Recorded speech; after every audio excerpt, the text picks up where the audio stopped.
Je tiens à remercier tous les participants qui se sont prêtés au jeu de notre dernier questionnaire à choix multiples portant sur les hémoptysies. Vos réponses ont été très instructives et nous avons beaucoup de matière à discuter. Voici donc une analyse et quelques clarifications sur les réponses correctes. Pour ce qui est du premier point du questionnaire concernant l'évaluation initiale d'une hémoptysie, j'ai été très satisfait de constater qu'une majorité écrasante de 124 participants sur 127 ont correctement choisi comme première étape de réaliser un examen clinique complet et de recueillir les antécédents médicaux du patient. En effet, cette approche est la pierre angulaire de toute évaluation initiale. Cela permet en effet de guider efficacement les étapes suivantes de la prise en charge. Je suis extrêmement satisfait de constater un tel consensus, apparent dans les réponses à ce premier point du questionnaire. C'est une preuve évidente de la maturité et de la pertinence de vos connaissances en matière de santé. Cela démontre l'efficacité de nos échanges et la pertinence de ce type de questionnaire pour tester et renforcer nos connaissances. J'adresse donc mes félicitations à tous pour cette performance et je vous encourage à poursuivre dans cette voie. Pour mon deuxième questionnaire à choix multiples, j'avais mis en avant les causes potentielles des hémoptysies. Il est intéressant de noter que la majorité d'entre vous ont correctement identifié la tuberculose et le cancer bronchopulmonaire comme des causes fréquentes de cette pathologie. En effet, ces maladies graves peuvent souvent s'accompagner de ce symptôme inquiétant qui est l'hémoptysie. Il est important d'avoir une bonne connaissance des différentes pathologies susceptibles de provoquer des hémoptysies, afin de pouvoir établir un diagnostic précis et mettre en place un traitement adapté. Mes publications ont pour objectif de vous aider à acquérir cette connaissance et à mieux comprendre l'origine des différents symptômes que vous pouvez rencontrer. Je vous encourage, chers abonnés, à continuer à participer à ces questionnaires. Ils sont un excellent moyen de tester vos connaissances et d'apprendre de nouvelles choses sur le domaine de la santé. J'espère que vous appréciez ces partages d'informations. N'oubliez pas de vous abonner à mes réseaux et à la chaîne YouTube, à partager mon contenu et inviter vos collègues à participer.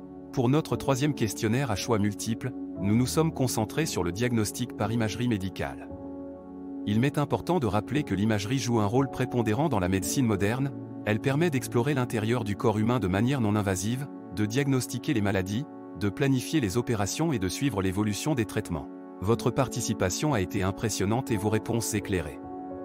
En effet, 74 d'entre vous ont correctement identifié la tomodensitométrie thoracique avec injection de produits de contraste comme l'examen de référence, autrement dit le gold standard, pour l'évaluation des hémoptysies. Cela révèle une connaissance fine et précise des outils de diagnostic les plus efficaces disponibles en médecine. La tomodensitométrie thoracique, de par ses capacités à offrir une haute résolution, permet de visualiser avec une précision extrême l'arbre bronchique et les vaisseaux.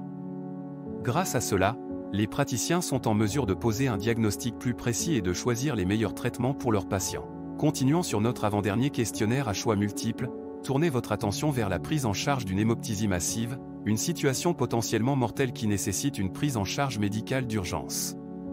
La répartition des réponses a été assez variée sur ce sujet, ce qui indique une certaine incertitude ou confusion quant à la meilleure approche à adopter dans cette situation. Toutefois, la prise en charge appropriée en cas d'hémoptysie massive est la bronchoscopie en urgence. Pourquoi?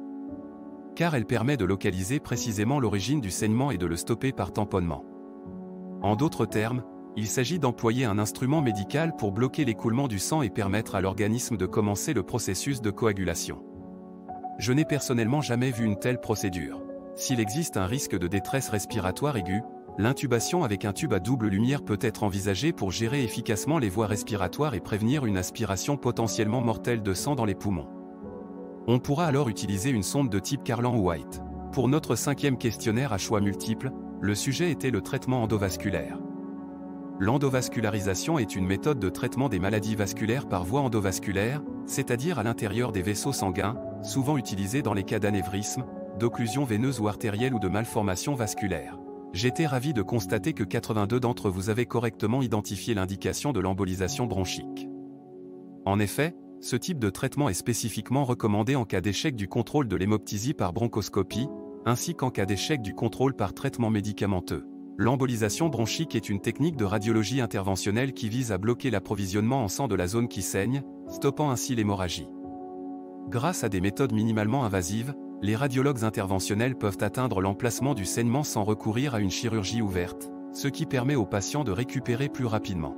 Il est évident que votre participation à ces questionnaires a joué un rôle central dans la diffusion de l'information et l'élargissement de la compréhension collective de ces sujets médicaux complexes. Votre engagement renforce le partage d'informations précieuses et contribue à une meilleure connaissance de la médecine pour tous. Je vous en félicite et vous encourage à continuer à participer, à apprendre et à partager vos connaissances.